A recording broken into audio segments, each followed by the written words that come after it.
Hello mga mi! For today's video nga ay mag-grocery ulit tayo. Magpapakawala ulit tayo ng yaman. Hindi pwedeng nag-i-stay yan sa wallet natin. Sa mga bago pa lang po sa aking page ay dito nga po pala ako nag-grocery sa Abad Supermarket. Sa tapat lang to ng Pilar Hospital. Dahil dito talaga ay kumpleto na at mura pa. Kahit maraming tao dito ay kailangan natin magtiyaga para sa ating munting tindahan. Mababait din nga pala yung mga staff dito at mga cashier. Meron na nga rin pala tayong mga followers dito, kaya naman shoutout po.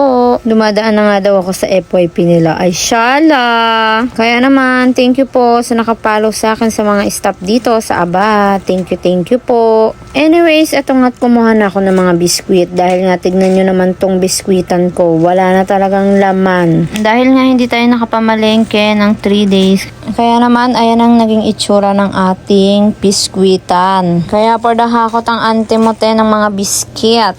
Okay, for the shoutout muna tayo. Shoutout nga po pala kay Hermie Sogilon. For the next naman tayo, Charmy pa ganun pa. Shoutout kay Ate Ya Luna. Papalo po ng kanyang page. Okay, for the next, char! Kala mo naman talaga sikat.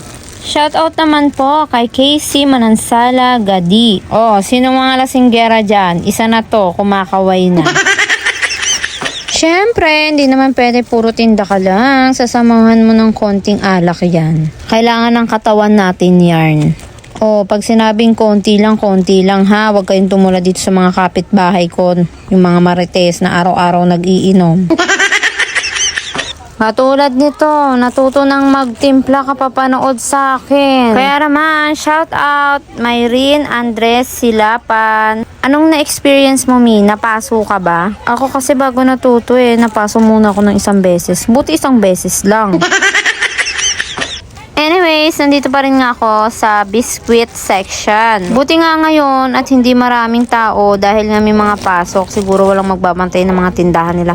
Kaya konti lang yung mga namimili ngayon dito. Buti na lang maraming deliver ng mga biscuit ngayon. Hindi kulang-kulang. At nakompleto natin ang mga biscuit. Ay hindi pala. Meron palang natira na hindi ko nakuha. Kasi wala siya. Dahil hindi nga perfect ang pamimili. Yung tindera lang mukhang perfect. Char! At nandito na nga ako, nagkuha-kuha nga lang pala ako ng mga iilang dilata dahil nga dadagdagan natin na tira sa munting tindahan natin. At fast forward na nga to, ayan na lahat ng ating pinamili. Isang cart nga lang pala tayo ngayon dahil hindi ganun karami ang ating yaman na dala. Pang-apat pa nga pala ako dyan bago makapunta sa counter. Dahil nga yung isang counter ay nag-break time. Kaya naman mabagal ang